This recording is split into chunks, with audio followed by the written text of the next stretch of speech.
অনেকেই আমার কাছে জানতে চান ভাই ব্যাটারির পানির জন্য ছোট পরিসরে কি মেশিন আছে বা কি টেকনোলজি দিয়ে বানানো যায়। আসলে ব্যাটারির পানি কতটুকু লাগবে সেটার উপরে ডিপেন্ড করে আপনারা যেরকম টেকনোলজি চান না কেন সেরকম টেকনোলজি আমরা বানিয়ে দিতে পারবো। তো সেই সকল বিষয়গুলোই থাকবে আজকের ভিডিওতে। তো কেউ ভিডিওটা স্কিপ করবেন না, চলুন প্রথম থেকে শুরু করি। ছোট পরিসরে একটা ডিমিনারেলাইজেশন ওয়াটার অর্থাৎ ব্যাটারির পানি তৈরি করে দিয়েছি। ব্যাটারি পানি তৈরি করা একটা মেশিন তৈরি করে দিয়েছি। তো সেই সকল বিষয়গুলোই থাকছে। তো প্রথম থেকে শুরু করি। তো দেখেন এটা হচ্ছে আপনাদের হচ্ছে ব্যাসেল কেন দিচ্ছি সেটা বলছি। আগে একটু ইনলাইন থেকে শুরু করি।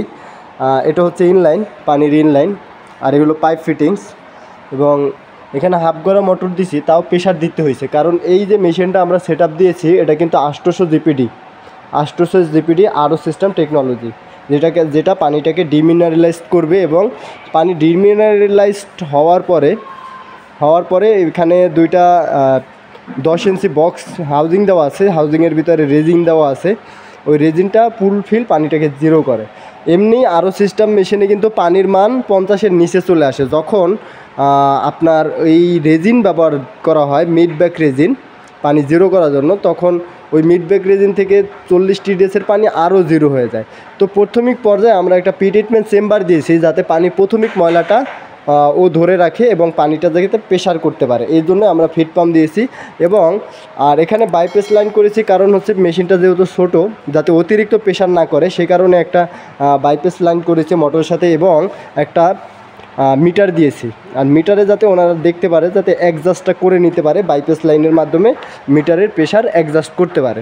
তবে এখানে যে আমরা ফিল্টারগুলো লাগিয়েছি, 20 ইঞ্চি ফিল্টার, এই ফিল্টারের PSI হচ্ছে 120 থেকে 150। যদি এর থেকে বেশি উঠে যায় সেক্ষেত্রে ফাইটে যাওয়ার সম্ভাবনা আছে। এই কারণেই মূলত এই বাইপাস লাইন করা আর প্রেশার মিটারটা দেওয়া।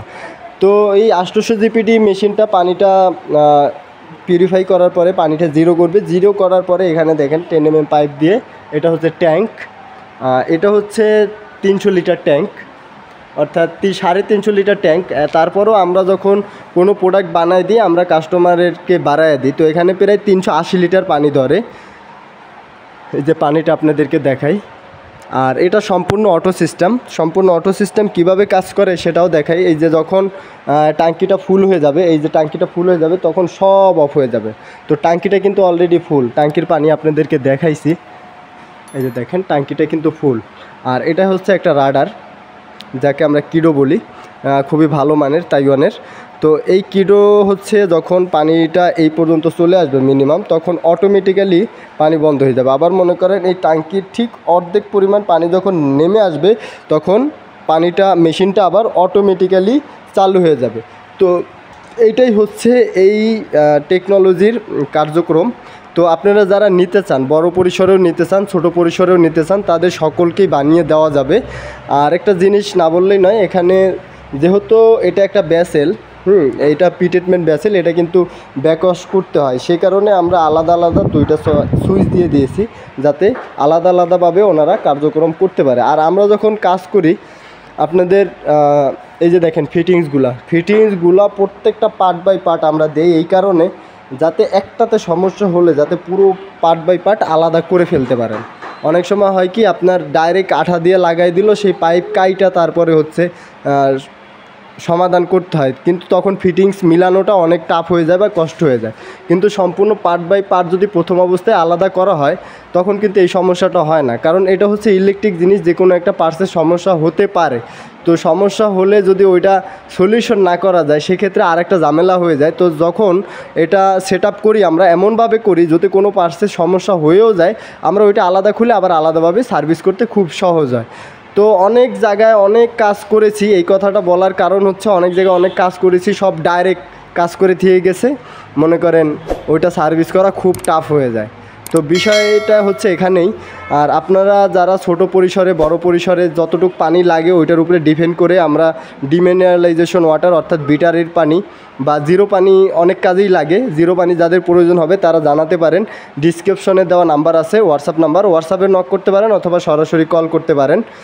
তো আপনাদেরকে ভিডিওর মাধ্যমে দেখালাম। আর অনেকে জার বোতল ব্যবসার জন্য জানতে চান, আর জার বোতল আর ব্যাটারির পানি যদি একসাথে নিতে চান সেটাও করে দেওয়া যাবে।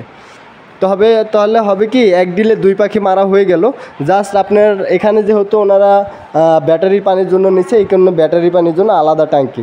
যখন আপনারা জার পানির জন্য, বিশেষ করে জার পানি বানাবেন, অর্থাৎ 20 লিটার জার পানির ব্যবসা করবেন, সেই ক্ষেত্রে ট্যাঙ্কি কিন্তু দুইটা লাগবে। একটা ব্যাটারির জন্য, ব্যাটারির ট্যাঙ্কি পানির জন্য, আর একটা হচ্ছে আপনার জার বোতল পানির জন্য। তো বিষয়টা আশা করি বুঝতে পারছেন। তারপরও যদি আমার কথার ভিতরে কোনো কথা মিস্টেক থেকে থাকে অবশ্যই আমাকে কল করবেন। ডিসক্রিপশনে দেওয়া হোয়াটসঅ্যাপ নাম্বার আছে, বা এই সরাসরি কলও করতে পারেন, তো জানাবেন। আর এখানে যে এই স্কিটটা দেখতে পাচ্ছেন, আমরা মূলত 400 জিপিডি বা 800 জিপিডি একটা নর্মাল স্কিটের ভিতরে সেট আপ দিই, বা অনেক জায়গায় নর্মাল স্কিটের ভিতরে সেট আপ দেয়, কিন্তু এইটার ভিতরে কিন্তু মেশিন ভরা, বুঝছেন। কিন্তু এটা একটা আমরা সুন্দর ফ্রেমের ভিতরে একেবারে আমাদের নিজস্বভাবে এই ফ্রেম বানায় আমরা সুন্দরভাবে সেট আপ করে দিয়েছি, যাতে বাহির থেকে না দেখা যায়। তো আশা করি বিষয়টা বুঝতে পারছেন।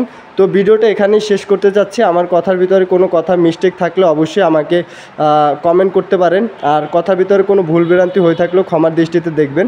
তো যাচ্ছি বলেও যাচ্ছি না, আবারও দেখা হবে অন্য কোনো ভিডিওতে। ততক্ষণ পর্যন্ত সবাই সুস্থ থাকুন, ভালো থাকুন। আসসালামু আলাইকুম।